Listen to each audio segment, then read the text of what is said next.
Hey folks, welcome back to the locker room this week. Thank you for being a part of Fit with Friends. Here's what we're going to do today. We're going to cover in 5 minutes. We're going to go do an overview over 1 Corinthians 10, 11, 12, 13, and 14. That's our 5 chapters for this week. All we got to do, we're going to take a chapter a day, Monday through Friday. If you get behind, don't worry about it. You can catch up on Saturday or Sunday. I hope it's blessing you. Oh, wow, it's blessing me to go through 1 Corinthians and getting so much out of it. Here's what we're looking for this week as we go through 1 Corinthians. Remember, this is written by Paul, the apostle, to a specific church in Corinth, to a specific situation that's going on with young Christians. They've got a lot of specific issues happening in the church, and Paul is writing in order to answer a previous letter that they sent and also to give them some instruction about some stuff that he's heard about them so that they represent Christ well. Let me encourage you in this. When you're reading through 1 Corinthians, remember, don't read each verse or each chapter simply as an isolated verse or an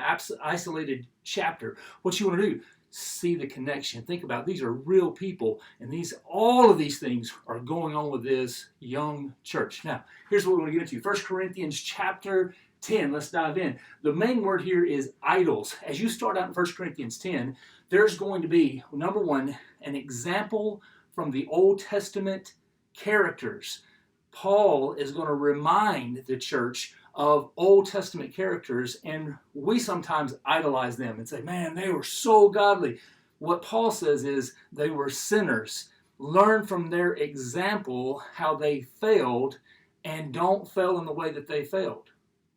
And then secondly, he's going to say that you have not just Old Testament characters, but you also have the Old Testament records. So you've got an example, and then you've got instruction. So you want to learn, you want to know from their example, but how do you know their example? You read the instructions that God gave them. You see how they struggled with how God instructed them, and then you see how God forgave them and led them anyway. Good stuff.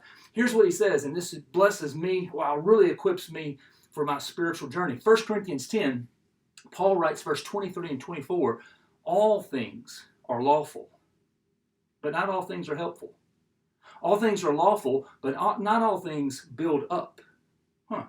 Let no one seek his own good, but the good of his neighbor.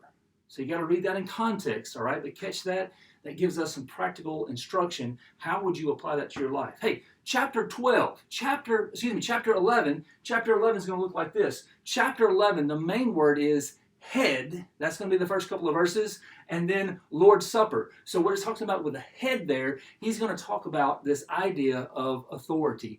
Every person is under God's authority. So when it comes to man is under God's authority. When it comes to woman, definitely woman is under God's authority, but we also in 1 Corinthians 11 see this relationship. There's man and woman.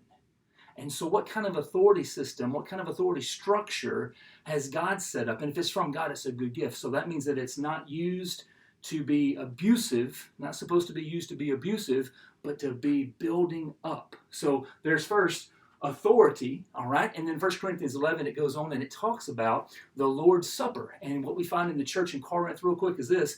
Rich folks and slaves are both getting saved. And they're going to the same church.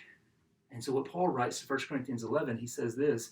He says when it comes to the Lord's Supper, there's a specific way you do the Lord's Supper because the Lord's Supper is supposed to unite brothers and sisters regardless of their social standing. 1 Corinthians 12 is all about spiritual gifts. Spiritual gifts, two things you want to know. One, spiritual gifts are essential to God's church. You got to have them. Every Christian has them. Secondly, every Christian is also equipped for God's work. So a spiritual gift is something that God gave the believer at the moment of salvation so that that gift from God by the work of the Holy Spirit could be used to strengthen the church. When you as a believer use your spiritual gift and every other believer in the church uses their spiritual gift, we are glorifying to God. We're as strong as we should be. We are accomplishing the work of God by the power of God working in us. Chapter 13, love chapter.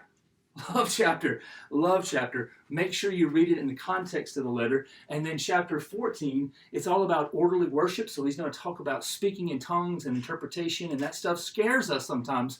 But get this, here's what's happening. 1 Corinthians 14, Paul is seeing, he's getting word that in the church in Corinth, there are people who are trying to use the spiritual gift, right here, chapter 12. They're not using it in love to build up, but instead they're using it in order to bring attention to themselves, and that is keeping people from worshiping God and focusing on God. It's a distraction in the church of Corinth. So what does Paul say? He builds this. Watch now. So what we've got here is this. There's a pagan culture that's offering food sacrifice to idols. Who is your Lord?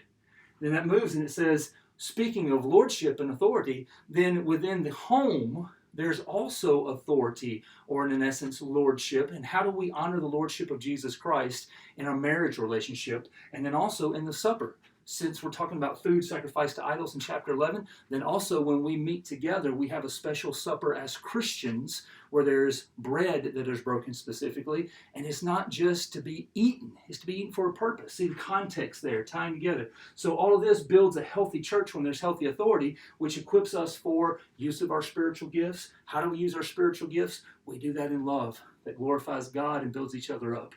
And then as we're glorifying God and building each other up through these things, through proper recognition of authority, through proper recognition of our gifts, then what we see is there's going to be orderly worship where Jesus is lifted high.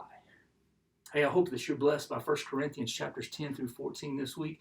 I know if you commit yourself to open up the Word, God will speak, and I am just excited to see what God does in your life. God bless you. Love you guys.